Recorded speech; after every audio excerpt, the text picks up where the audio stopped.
tat.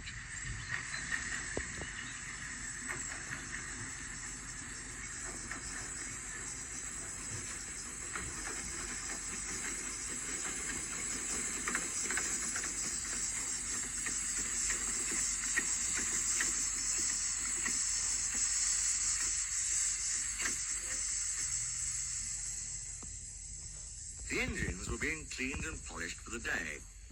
Bert, who was going out first, had a tall chimney in his funnel to draw up his fire. "We've got visitors today," said his driver. Rex yawned. "We have them every day," grunted Mike. "But these are special," said the driver. "One takes moving pictures, and the other writes books. So mind you all behave." "I don't want to be a moving picture in a book," protested Bert. "I want to stay as I am."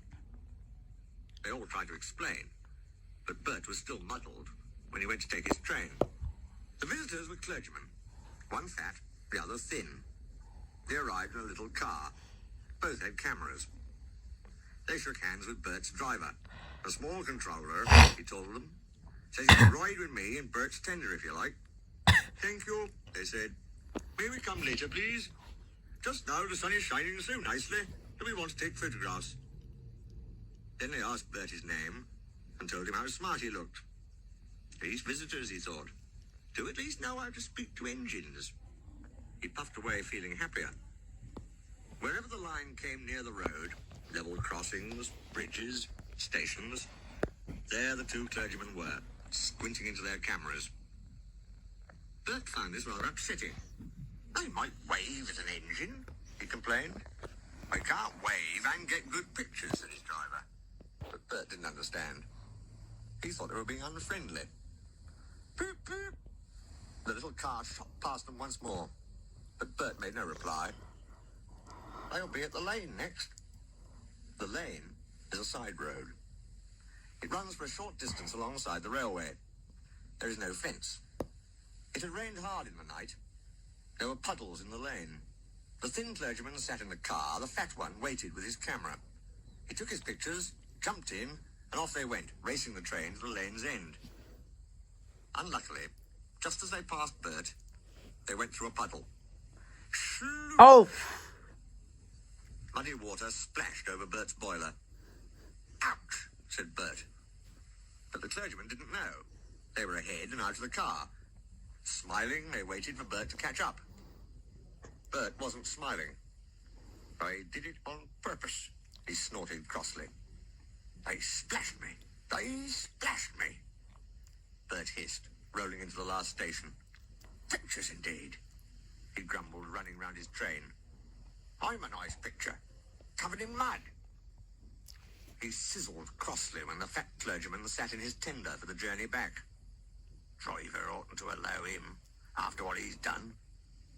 Suddenly he stopped sizzling and let off steam. Whoosh! "I know," he thought, "how to pay the fat one out. It's a lovely plan. I only wish the thin one was there too," he said. But he said it to himself. Bert ran nicely till they reached the woods. The line climbs steeply here. Bert usually rushes the hill. This time, he deliberately dawdled.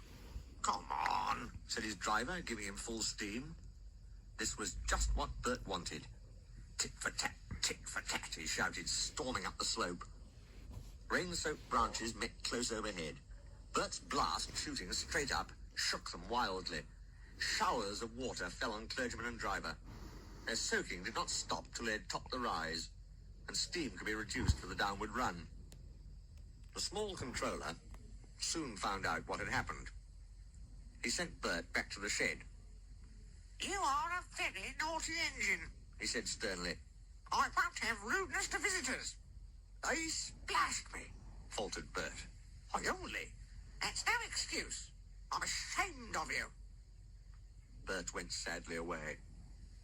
But he was happy again when Rex and Mike came in. "Those visitors are nice," he told them. "They came and said sorry, and I said sorry too. And they cleaned me like driver does. They know lots about engines," he went on. "The thing